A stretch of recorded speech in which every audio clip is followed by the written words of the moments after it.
Praise the Lord. आप सभी को जय मसीह की। परमेश्वर का धन्यवाद हो आज के सुंदर दिन के लिए। आज हम लोग परमेश्वर के वचन से फिर कुछ नया सीखने जा रहे हैं। आज हम लोग परमेश्वर के वचन से दानियल की पुस्तक से सीखेंगे, दानियल के बारे में। यहाँ पर एक दानियल नाम का व्यक्ति है, परमेश्वर की महिमा करता है, आराधना करता है और वो परमेश्वर के वचन पर चलता है। यहाँ पर परमेश्वर के वचन में दिखेंगे दानियल की पुस्तक 6 अध्याय उसका 3 वचन यहाँ पर लिखा हुआ है। जब यह देखा गया कि दानियल में उत्तम आत्मा रहती है, तब उसको उन अध्यक्षों और अधिपतियों से अधिक प्रतिष्ठा मिली। वरन राजा यह भी सोचता था कि उसको सारे राज्य के ऊपर अधिकारी ठहराए।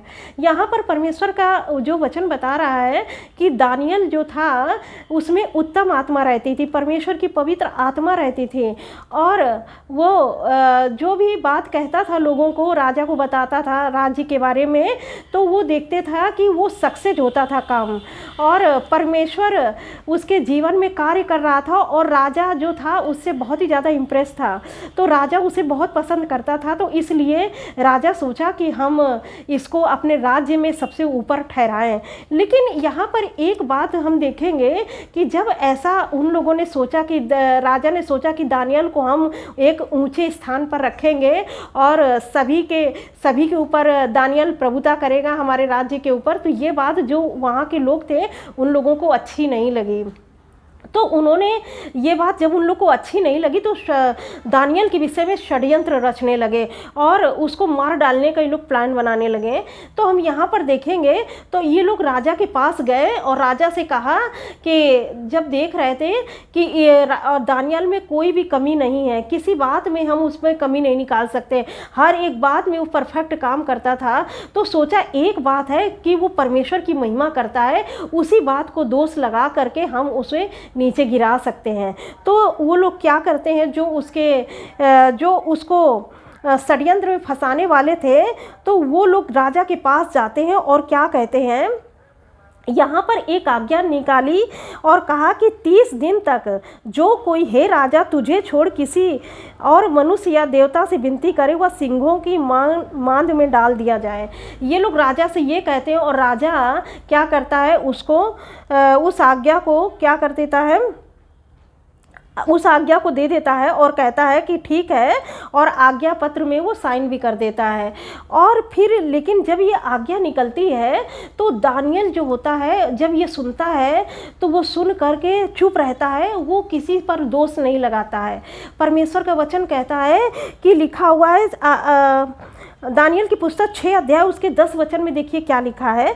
जब दानियल को मालूम हुआ कि उस पर हस्ताक्षर किया गया है, तब वह अपने घर में गया और उपरौठी कोठरी की खिड़कियां यरूशलेम की ओर खुली रहती थी और अपनी रीति के अनुसार जैसा वह दिन में 3 बार अपने परमेश्वर के सामने घुटने टेक कर प्रार्थना और धन्यवाद करता था, वैसा ही तब भी करता रहा। यहाँ पर देखेंगे हम दानियल के जीवन से कि जब उसके लिए ये आज्ञा निकली, उसको पता था कि मैं परमेश्वर की महिमा करता हूँ और मैं किसी मनुष्य या किसी पशु की महिमा नहीं कर सकता, लेकिन फिर भी वो नहीं डरा। उसको पता था कि परमेश्वर ये जो मार्ग निकाल सकते हैं। तो वो सीधे राजा के पास जाकर ये नहीं कहा कि राजा आपने ये क्या आज्ञा निकाल दी है, या मैं आपकी महिमा नहीं कर सकता हूँ, मैं किसी की महिमा नहीं कर सकता हूँ, या मैं पशु की महिमा नहीं कर सकता हूँ, ये जाकर नहीं कहा। उसने कोई भी कंप्लेंट नहीं की राजा के पास जाकर के, बल्कि वो किसके पास गया, वो परमेश्वर के पास गया सीधे। और जैसे वो अपने दिन में 3 बार प्रार्थना करता था, वैसे ही जाकर उसने प्रार्थना किया, घुटने टेका और परमेश्वर से प्रार्थना किया। जितनी बात थी उससे परमेश्वर से प्रार्थना करके कही, और कहने के बाद में उसने ये नहीं सोचा कि मैं राजा की आज्ञा नहीं मानूंगा तो मैं मार डाला जाऊंगा। उसने राजा की आज्ञा की चिंता नहीं की, उसने परमेश्वर की आज्ञा की चिंता की कि परमेश्वर की क्या आज्ञा है, हमें उसको मानना है। ऐसे हम अपनी लाइफ में भी देखेंगे कि जब हम परमेश्वर के वचन में बढ़ने लगते हैं, चलने लगते हैं, हमारे जीवन में सक्सेस आने लगता है, तो लोग षड्यंत्र रचते हैं, वो षड्यंत्र तैयार करते हैं गिराने के लिए। लेकिन आप उन लोगों के पास मत जाइए जो आपके लिए षड्यंत्र रच रहे हैं। आप परमेश्वर के पास जाइए, परमेश्वर आपको उस षड्यंत्र में फंसने ही नहीं देगा, उस षड्यंत्र से आपको निकाल लेगा। जैसे कि दानियल को जब मालूम हुआ कि उसको फंसा दिया गया है और वो नहीं डरा, और ये जो आज्ञा निकली कि जो राजा की आराधना नहीं करेगा, राजा की महिमा नहीं करेगा, वो शेरों की मान में डाल दिया जाएगा। उसने ये तक कबूल कर लिया कि ठीक है मृत्यु है, तो उसने मृत्यु को स्वीकार कर लिया। उसने शेरों की मान में जाना अपने आप को कबूल कर लिया कि मैं शेरों की मान में चला जाऊंगा, लेकिन मैं किसी पशु या किसी मनुष्य की आराधना नहीं करूंगा। और जब वो डाल दिया गया शेरों की मान में, राजा चाहता था कि दानियल को न डाला जाए, लेकिन वो अपनी आज्ञा जब निकाल चुका था तो वो उसमें उसको बदल नहीं सकता था। तो इसलिए वो क्या हुआ कि उसने आज्ञा दे दी कि दानियल को शेरों की मान में डाल दिया जाए। और जब शेरों की मान में दानियल डाला गया तो परमेश्वर ने उसको बचाया, क्योंकि राजा जानता था, क्योंकि राजा ने ये कहा था कि जिस परमेश्वर की तू आराधना करता है वही तुझे बचाएगा। तो परमेश्वर ने क्या किया कि उसको शेरों की मान में अपने दूत को भेजा, और दूत ने क्या किया, शेरों का मुंह बंद कर रखा, और दानियल रात भर आराम से सुरक्षित रहा। तो जब आपके चारों ओर षड्यंत्र होगा, परमेश्वर अपने दूत को भेजेगा और उस समस्या का मुंह बंद कर देगा। परमेश्वर उस षड्यंत्र का मुंह बंद कर देगा, वो आपको कोई हानि नहीं पहुंचाने पाएगा, जैसा कि हम दानियल की पुस्तक में देखते हैं। हमने जैसा दानियल की पुस्तक में देखा, हमको क्या नहीं करना है। पहली बात, अगर कोई भी समस्या हमारे जीवन में आती है, जब हमारे सामने अगर कोई ऐसी समस्या आती है कि हमें परमेश्वर को चुनना है या किसी मनुष्य की आराधना करना है, तो हमें डरना नहीं है। हमको परमेश्वर से प्रार्थना करना है और परमेश्वर के पास जाना है, अपनी सारी बात को परमेश्वर के सामने रखना है, और परमेश्वर उसमें निकास करेगा उस समस्या से। आप मनुष्य के पास मत जाइए, आप परमेश्वर के पास जाइए, परमेश्वर आपके लिए रास्ता निकालेंगे। घबराना नहीं है।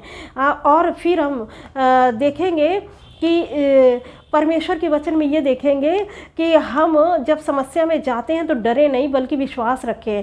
हम विश्वास रखेंगे तो परमेश्वर ज़रूर मार्ग निकालेंगे। जिस तरह से शेरों का मुंह बंद कर दिया परमेश्वर ने, उसी तरह से अगर आपको विपत्ति में होंगे तो उस समस्या का भी परमेश्वर मुंह बंद कर देंगे जो आपको निगलने वाली है। परमेश्वर एक मार्ग निकालेंगे और आप सुरक्षित पाए जाएंगे। जैसा कि परमेश्वर का वचन कहता है, भजन संहिता 91 कहता है कि मैं परम प्रधान के छाए स्थान पर बैठा हूँ और सर्वशक्तिमान की छाया में ठिकाना पाऊंगा। आप ऐसे बोलिए, मैं परम प्रधान के छाए स्थान पर बैठा हूँ और सर्वशक्तिमान की छाया में ठिकाना पाऊंगा। तो परमेश्वर अपने उस ठिकाने में आपको रखेगा, आपको सुरक्षित रखेगा। किसी भी प्रकार का संकट नहीं आएगा। आपके चारों ओर परमेश्वर का बाड़ा होगा, परमेश्वर यीशु का लहू का बाड़ा होगा। आप उसमें उस समस्या में गिरने नहीं पाएंगे।